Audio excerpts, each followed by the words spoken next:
Hello from ABA Tech Show 2017 in Chicago, Illinois. I'm Laurence Colletti. I'm Molly McDonough. I'm Elie Mystal. Hi, I'm Sam Glover. I'm Adam Camras. And we're on the road with Legal Talk Network.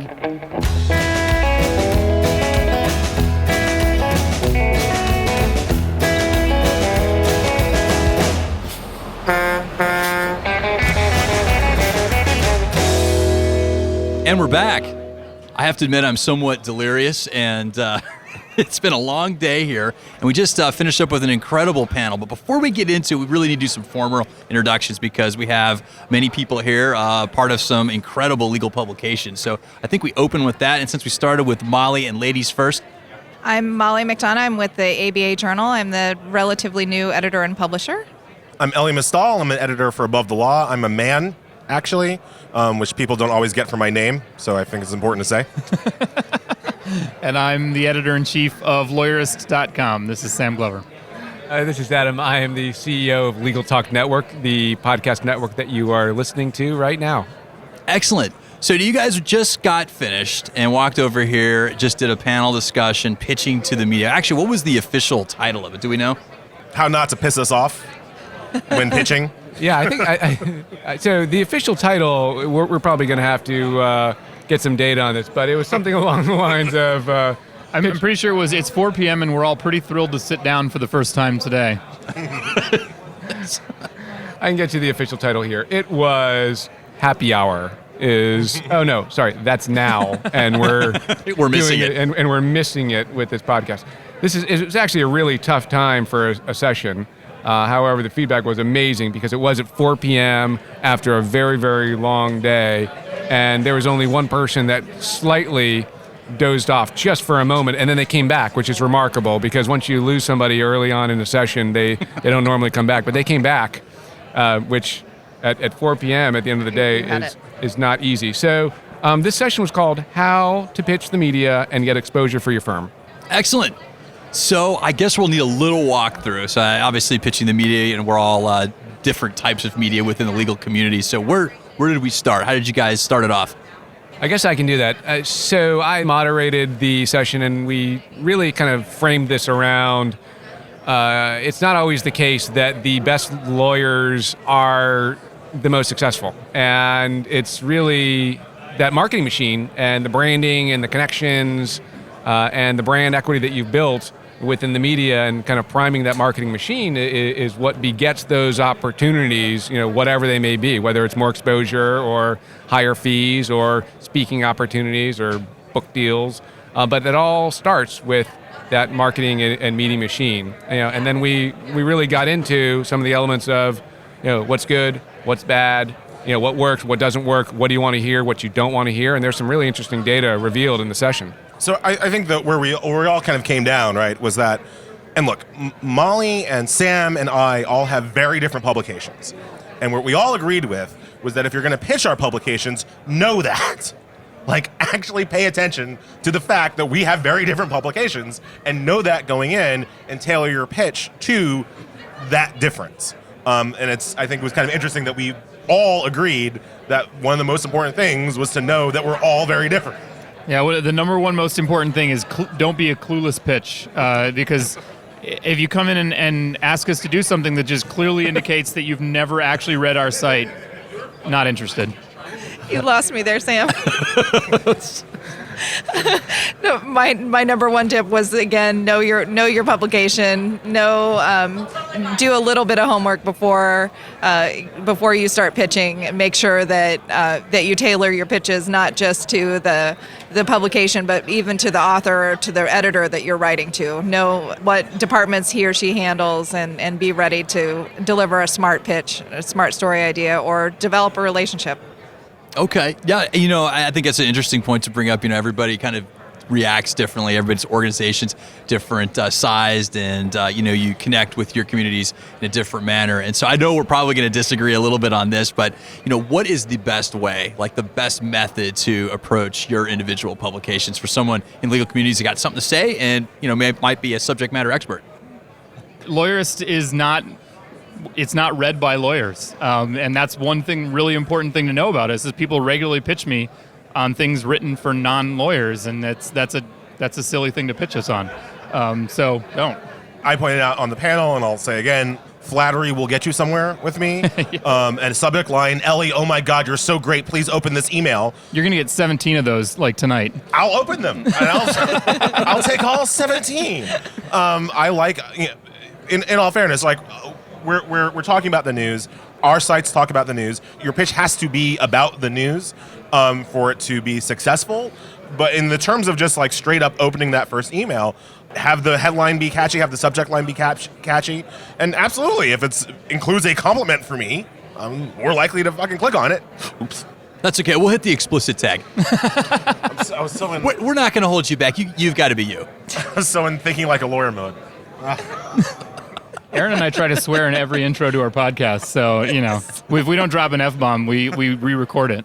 So We have to keep track of these things. Wow.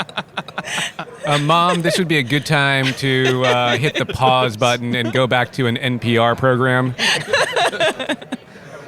So, where were Do you have anybody you'd like to curse at, Molly? Poor Molly. She's a rose amongst the thorns. I told you if you made me snort that I was going to totally lose it. I'm so close, so close. I don't even remember where we were. We lost our place. Well, so I'll just tell you. So, and I corrected myself in the session because this was really about how to get exposure in ABA Journal and Lawyerist and how to stay out of what Elie's writing about in Above the Law. I mean, that's really the right setup here. But also, once you make it to Elie's radar and you realize your life is kind of over, then what? Yeah, there's never. If I'm writing about you, you're not having a good day. Like that's just a truism of my profession. But we've talked about this before too, and especially for Above the Law, I would think that don't hide. Be approachable and come back with not angry and upset. Well, you can be upset, but be ready to be straight up and stand up to what's happening. And if you need to you want to set the record straight, then we'll definitely listen. And we absolutely, the Journal for sure, and I know Above the Law is the same way. Ready to hear your story. So we've kind of I think heard for all of us, like when we're emailing you, we're not fishing, right? We already know the story. We're giving you an opportunity, and so when you stonewall, that doesn't stop anything, right?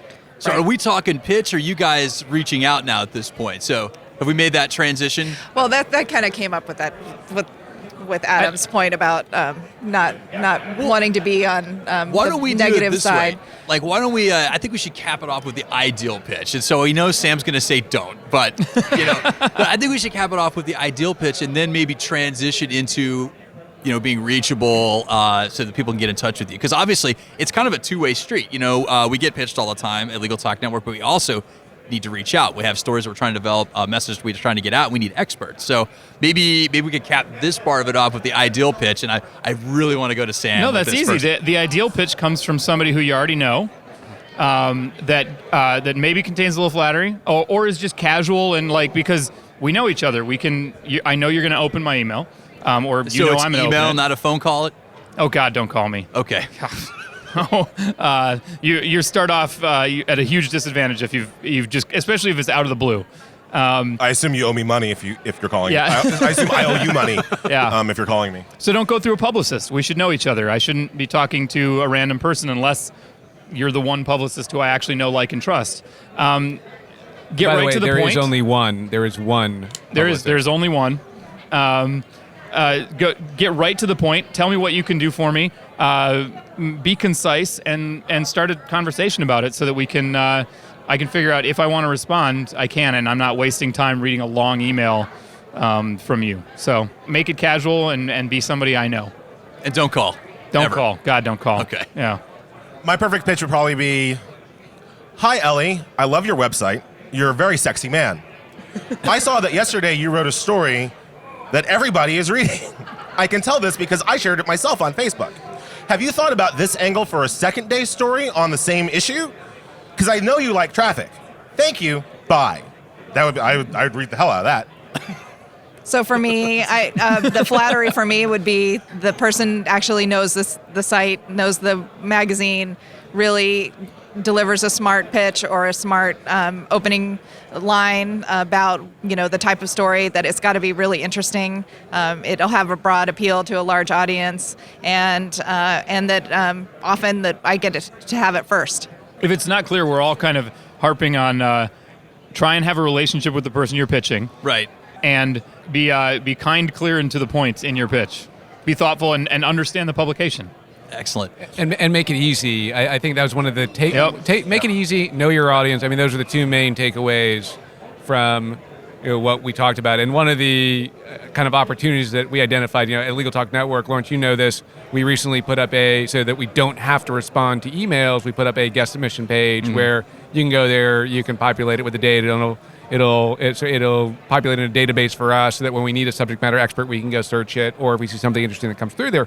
But what was interesting is, because there's so much talk about Twitter and social media, about building the brand and being that expert, if you could get those pitches down to 140 characters or less, how easy everyone's life would be.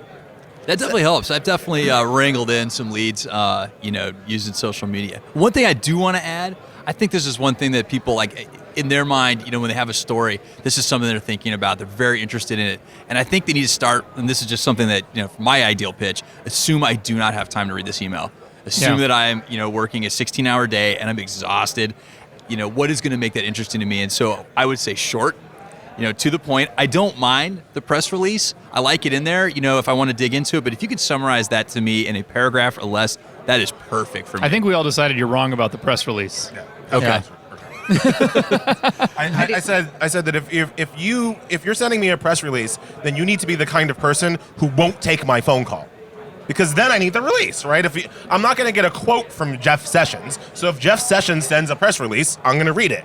If you're the kind of person that's going to take my phone call, then I don't need your damn press release, because I'll call you and get the quote if I want it, right? So press releases are usually don't work. One thing I wanted to add, because I didn't mention this on the panel and they brought it up to me afterwards, is that remember the scope also of what you're talking about. I don't think any of our publications do a majority of their stories based on pitches, right? If I actually write a story a week based on something that somebody pitched to me, that's alone a win, right? So you're already dealing with a very small window of stories that I'm not already on researching myself, don't already have sources on, to get me to write about something that I wasn't already going to write about. And so you can also think about that as you're pitching me, what would be that thing that I'm not already on, but I would want to be on, in that, again, once a week window where I might write something that I hadn't thought about before. I think that's a good transition. Oh, no, I'm sorry. I didn't mean to interrupt you, Molly. No, I just had one more thing. We had a really good question from the audience about how to pitch if you're introverted. Okay. And I thought that was a really good point, and I think that goes a long way towards building relationships in advance, making sure that you build those relationships with the reporters or editors, and you can do that really casually and slowly with just introductions. I want to introduce myself and learn a little bit more about your publication and how to pitch you, and that's an easy way to get in the door with me. Okay. Transition. Now we're looking for them. And so, when someone's out there and they want to be involved, they want a little more exposure, being accessible. Did you guys discuss that in your panel, being accessible? We talked a lot about social media too, about making sure you're on social, that you're on Twitter, you're on Facebook, you're not just lurking, that you're actually participating and branding yourself that way as a smart source. I talked about social media as a way to verify yourself. So if you're saying something to me and I don't know who you are, the first thing I'm going to do is Google you. The first thing I'm going to do is look at your Facebook page. And so having a Facebook page that shows that you're a real person and not a Twitter egg is helpful. I agree with both of those. I also think that if a lawyer really wants to be a source and be a commentator, they should be writing the authoritative blog or a column for another online publication about, or maybe even a podcast, but probably not, because a reporter wants to read quickly. But they should be writing the authoritative publication in the area for which they hope to be a source. You can't really do better than when the journalist is doing research for a story, they encounter what you think about it that answers their question. That's when they're going to send you an email or pick up the phone and call you and say, I read this and here's what I'm trying to figure out. that's magical. So I hear a little social media participation, getting to know everybody. I hear a little bit of blogging, establishing yourself as the expert. How valuable, when you're looking for a source to cover a certain story, how valuable are past appearances? You know, like whether it's a link to a podcast or a link to an article, or maybe they're even featured on CNN. You know, how valuable is that to you when you're trying to cover a story? I would say the blogging is really valuable to me. Having a strong LinkedIn or Facebook page where your identity is clear, and really also a strong website, a web presence. It doesn't have to be, a glamorous site, but it has to show me the who, what, where, and have links to articles that you've written or commentary, so that I can see, that you are an authority on a topic. I would say past appearances are not super important to me, because the fact that you've been on CNN and you've been here, like that's not going to put a butt in my seat. That's not going to give me a click. What's going to give me a click is the actual story, and so your ability to comment well, authoritatively, to tell me something I don't know about that actual story, that's important. But the fact that you have like a long media resume, I care less about that. That comes up most for me when I'm thinking about who to have on my podcast. And I really, again, that's where I can't overemphasize the value of relationships. But I certainly am interested in past appearances, because I don't want to have a boring conversation with with somebody I have to pull information out of. I want to have a lively, fun, engaging conversation with somebody for a half an hour to 45 minutes or so. And so it really helps me to have had a conversation with that person. But if not, then I will probably try and figure out, like, if they can write well, I'm going to think maybe they're a good conversationalist too. So at Legal Talk Network, I mean, one of the things that helps us is it's right in line, but we also look at the size of that reach, because that broadens our audience too.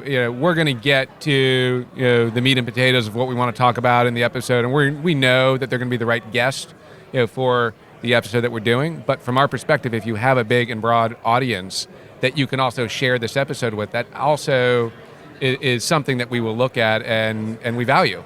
You've just forced me to acknowledge a contradiction in myself, which is that I hate self-promoters, but I totally do the same thing. Somebody who is effective at promoting themselves on social media is good for me, as long as they know how to do it in a way that isn't being a walking, smarmy billboard. But yeah, I want people who have the ability to lift the stuff that we publish too, for sure. So here's one that's near and dear to my heart, because often I think everybody here gets under deadline and you start to sweat it because you need to get your publication out and get your recording done. And so when I'm looking for a source, I will find them. I'm like, that's the person. So I've read what they've written, I've heard them, I've seen them. They present well. They're not going to be boring. They're a counterpoint. I need this counterpoint to this other counterpoint. This is a perfect mix for my show. It's awesome, but you can't find them. And so you go to them via social media. Yeah. You look for their website. I'll enter all kinds of handles until I find something at Google. So I'm thinking maybe some of these people that are these the self promoters and the thought leaders, the subject matter experts. Wouldn't it be great, just like those advocacy think tank groups, if they had media inquiries section on their website, make it so much easier. Or just put your damn email on your website. And here's what I hate is freaking spam arrest. Because you send an email to somebody and you instantly get a bounce back that says you have to confirm who you are and that you're not a spammer. And I'm just kind of like, up yours. Yeah. Like, answer your damn email. I'm on two minds of this, right? Like, when I'm looking for a source, I obviously want them to be somebody that I can connect with quickly. And then when I'm trying to make myself a source, I'm, of course, trying to make myself easy to find and easy for you to connect with me. So I do think it kind of works both ways. It is a practice what I preach kind of thing. I try to be very available and very responsive if somebody wants me on their show, if somebody wants me on in their publication. Yeah, that nothing's more unnerving than or annoying than having somebody pitch me something or send me something and then not be available. That drives me absolutely crazy. Either they're out of town or that form pitch, or any lawyer that's actually really hard to get a hold of is very frustrating. And we just pass and move on to the next one. Well, you have to. I mean, that's the thing I think people have to remember. You got to get it done now. And so I think that's when it comes to the media inquiry section. It has to be a channel you respond to now. Maybe a special email, maybe it's a special number that comes to your phone. Hey, somebody wants to feature you in a story, better answer this call. I think that's smart. And it's nothing personal. It's just that we've got a deadline, we've got a job to do, and we've got to get it done on time. You know what my favorite thing is that happens sometimes is you'll tweet something, you'll post to Facebook looking information, and somebody responds with "call me." I always pick up the phone and call immediately, right? You guys do too? No. Not at all. In fact, I just add that person to my clueless people I just would prefer not to talk to list. But so you guys were pretty strong about the inbound phone calls, Yeah. especially It's rude. at home or your cell phone during dinner. I mean, Yeah. sort of not a fan of those. I don't want to talk to somebody on the phone until I know that I want to and it's been scheduled. However, Phone is for writing, not for talking. and pictures. Yes. However, when you are under, as Laurence asked, when you're under that deadline, and I'm not in this side, I'm not outsourcing gas, so I'm not, but in a pinch, are you ever picking up the phone? Not before sending an email.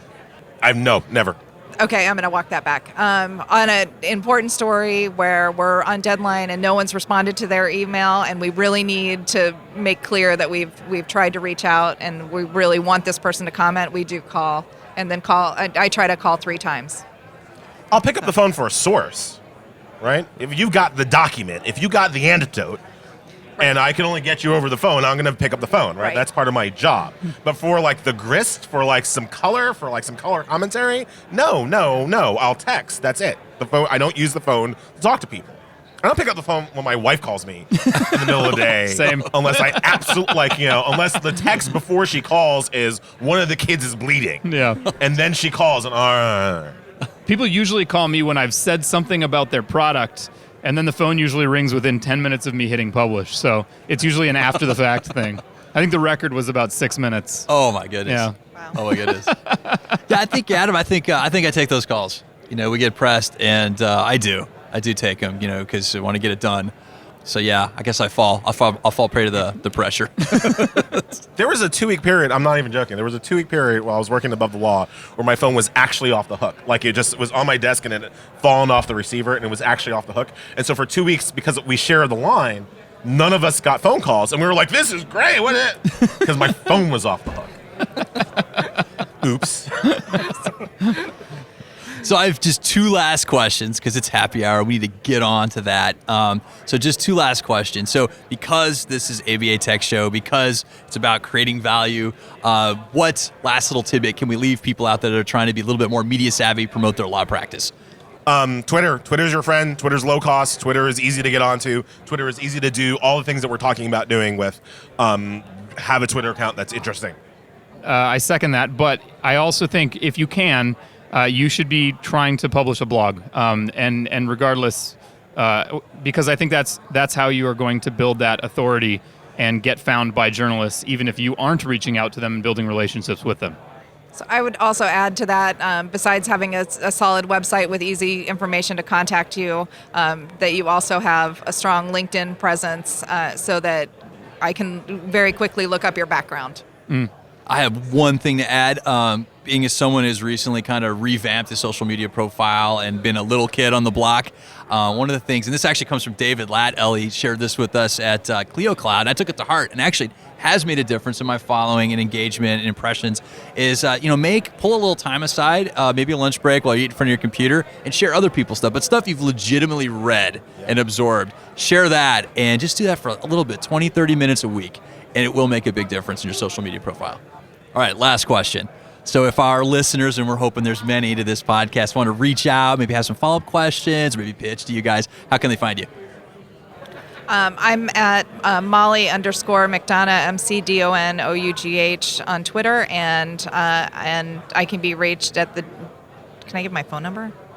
It's up to you. No, I Wait a don't wanna minute. give my phone number. So I was going to jokingly give my phone number, but you just told My- everybody was so strongly Don't call. said, do not I know, call. So I don't want to do that. Do not- But my phone number is actually on our website, Well, there you go. All right, so then, so that's why people call. so then give me your cell phone or their home number. And my email is molly.mcdonough@americanbar.org. I'm Elie, ELIE, at abovethelaw.com. I'm at Elie, Elie NYC on Twitter, although I no longer live in NYC, which was not something I thought would happen to me when I first got on Twitter before I had children. I'm Sam at lawyerist.com, and I love getting email, but I don't love getting pitches. I am, you can find me on Twitter. It's at Adam Camras, as well as email adam at legaltalknetwork.com. Well, we've reached the end of the road for today's episode, but I want to thank our End guests. of the road. Yes, it is. Yes. But I want to thank our guests for joining us and our listeners for tuning in. And if you like what you've heard today, please subscribe and rate us in iTunes. Until next time, we'll see you on the road. Legal Talk Network. Can you take out the whole phone number thing? Please, Can we bleep it? please take out the phone number. If you'd like more information about what you've heard today, please visit LegalTalkNetwork.com. Subscribe via iTunes and RSS. Find us on Twitter and Facebook, or download our free Legal Talk Network app in Google Play and iTunes. The views expressed by the participants of this program are their own and do not represent the views of, nor are they endorsed by, Legal Talk Network, its officers, directors, employees, agents, representatives, shareholders, and subsidiaries. None of the content should be considered legal advice. As always, consult a lawyer.